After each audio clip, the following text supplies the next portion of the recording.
Greetings and welcome to Blindness Etiquette, a basic guide for the sighted community on interacting with the blind and vision impaired people in the public and in the workplace. Brought to you by the Choroideremia Research Foundation. My name is Corey McDonald. I am the Patient Engagement Director for the Choroideremia Research Foundation. And with me today is one of our board members who also has choroideremia, Jason McKinney. How are you today, Jason? Doing great, Corey. Great to be here. Yeah, I'm excited to be doing this today. So are you ready? Let's do this. All right, let's get started. All right, social interaction. You're going to want to identify yourself when you approach a person who's blind or sight impaired. It's best to go ahead and identify yourself as you approach them, giving them your name. That lets them know that you are coming up to them. Also, you're going to want to be mindful that certain social interactions are going to be more difficult for sight impaired people, such as attempting to shake hands, waving at someone, or trying to give them a high five. Oftentimes, it's appropriate for you to announce what you're trying to do, like, I'd like to shake your hand, and then often they'll put their hand out, giving you an opportunity to grab their hand instead of them attempting to find yours. It's also good to note that when you're having conversations in a larger group, it's also appropriate to say your name before you speak or the name of the person you're speaking to, as it can be difficult at times, the larger the group, for sight impaired people to keep track of who is speaking and who they're speaking to. And I had to smile a little bit, Jason, when you mentioned the high-fiving. A few years ago, I was being interviewed on local television about the foundation. And the interview started, and the young lady doing the interview mentioned my name and said Choroideremia Research Foundation. And I complimented her, saying, very good. You said choroideremia, really well. And she laughed and said, oh, that's great. And she put her hand up to give me a high five. And I never saw it. And that had to be hilarious. It was, and what was funny was when the people who saw the video said, hey, you left her hanging. And I said, I had just explained to her that I wouldn't see her hand if she put it out. And then she went to high five me. So it's not my fault. I mean, it's understandable in the sighted community from their perspective. It's things you do out of habit, which is one of the reasons why we're doing this PowerPoint, is to try to help people who are in the sighted community better understand what it's like on our end of things, that, we're not being rude sometimes. It's just we simply don't see things that people may think we do. So to continue on with the social interaction, it is appropriate to lightly touch a person's arm after you have spoken to them so that he or she will know you are speaking to them. Another option is to begin your sentence with the name of the person you are addressing, so we will know if it's us. And then conversely, you may also begin the sentence with your name, saying, this is Corey, and I think you're really correct there, Jason. Great point. Now let's now let's teach people how to give directions. You're up, my brother. All right. Now, when it comes to giving directions and offering directions to sight impaired people, you're going to want to be as specific as possible. It's best to use landmarks as well, or context clues when you're giving directions. Landmarks can be things such as at the end of the wall or at the end of a hall. Another way that you might describe something is when the tile turns into carpet, or vice versa. Other ways you can give directions include whether something is in front or behind, to the left or right of a sight impaired person. And you can also attempt to use clock face direction. Just make sure when you're giving those type of directions, you do it from the perspective of the sight impaired person. But you could say to their 12 o'clock, 3 o'clock, or 6 o'clock to help them understand if it's, for instance, in front of them, to their right, or behind them. And please alert persons with visual impairments to important posted information such as emergency exits. Also point out obstacles and trip hazards such as wet floor signs or furniture that may be in the lobby or anything like that within their walking path. And a great exercise that you can actually do is if you were to take a piece of paper right now, and if you roll it up into a tube with a diameter of just about an inch, you can hold it up to your eye, and on the slide graphic, you'll see the man pointing. If you bring that up to your eye and focus on his face, you'll notice it can be very difficult to even see that he's pointing at all.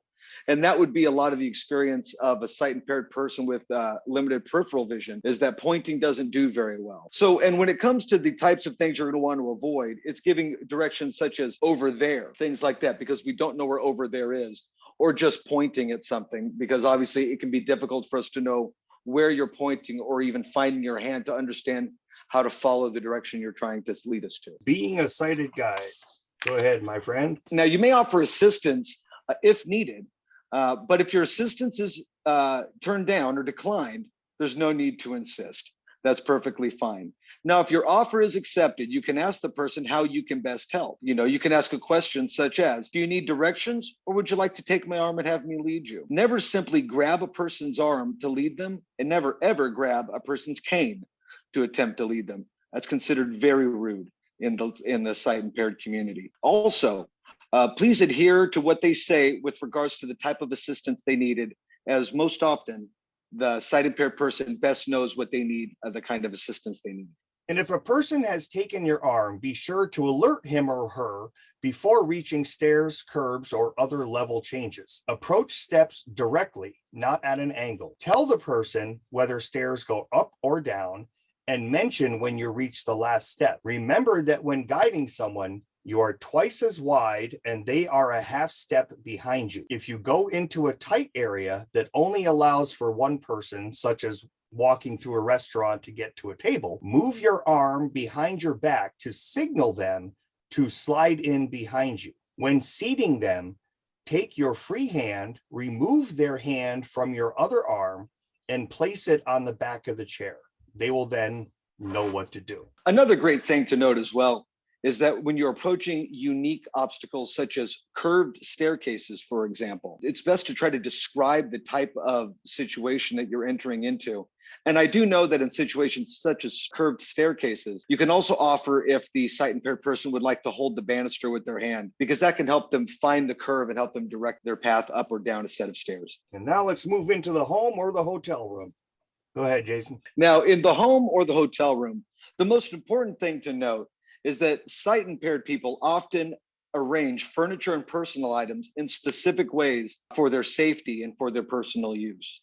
So it's always a best practice that when you're cleaning a hotel room, for example, of a sight impaired person, to attempt to not return furniture to other places or not disturb the locations of personal items. If it's necessary that you need to move these items or a piece of furniture in order to clean a room, please be very careful to note the specific location and order of personal items and attempt to return them as close as you can to the same position and order. There's been certain kind of embarrassing situations that have happened to sight impaired people when things in hotel rooms weren't returned to the right spot. Yeah, you had a story about that, didn't you, Corey?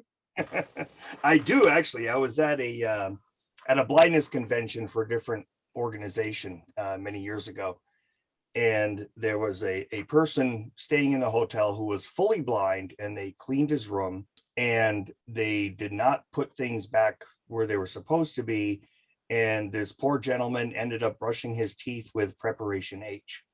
Oh no.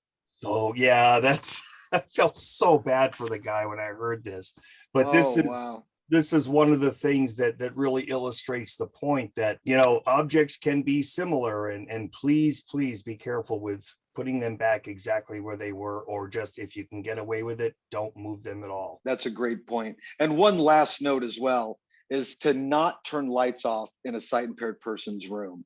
Often, depending on the nature of their visual impairment, they will have a very difficult time finding light switches, lamps, and on switches. So leaving the lights on is a great way to help keep a visually impaired person safe in their own room.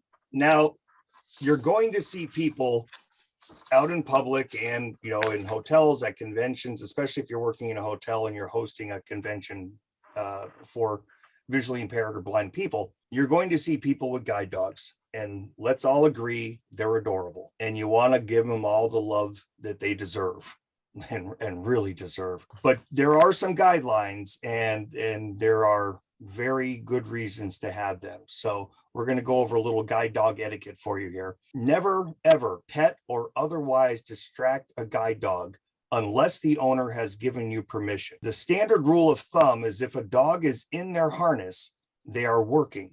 So please do not disturb them.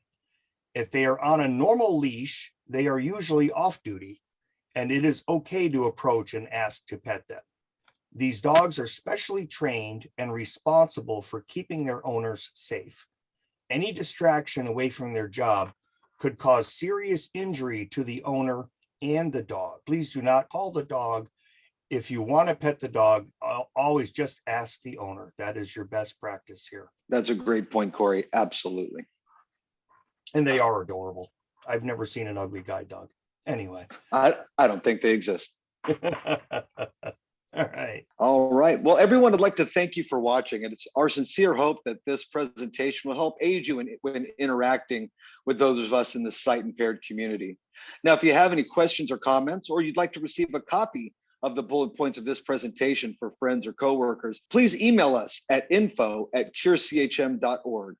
And also, please visit the Choroideremia Research Foundation's website at curechm.org. And if you would, please, if you know anyone who could benefit from the information in this presentation, please share the video with. I'd like to thank my co-host here, Corey McDonald, for joining us in this presentation. And we sincerely hope that you were able to get something valuable out of it. Thank you, Jason. And thanks everyone for watching. Be well. Bye-bye.